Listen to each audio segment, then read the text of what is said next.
продължават да раждат прекрасни деца.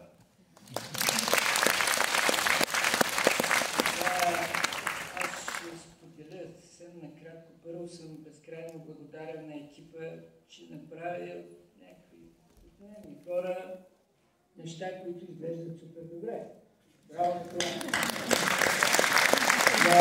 Другото, което тази сутрин се събудих случайно в 4:30-5 и основното нещо, което, тъй като ме предупредиха, че има премиера, се сетих, че това всъщност не е филм за някакви хора, там 4, 5 или 6 души, а това е филм за една идея, която е залегнала в нашата култура от древността.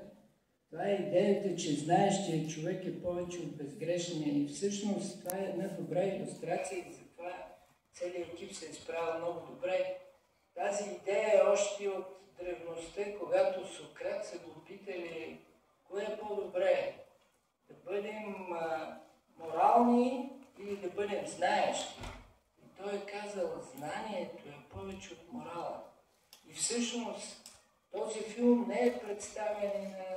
Аз изпитвам неудобството, не съм чак толкова силен, нали?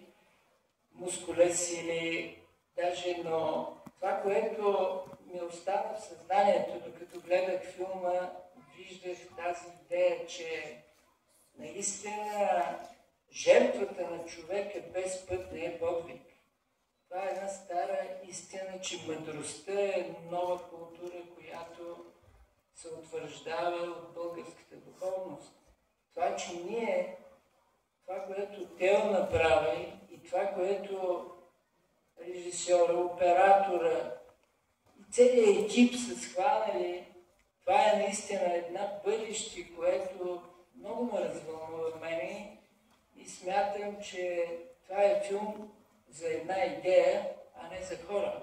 И тази идея се надявам да е докосна на всички вас. Желая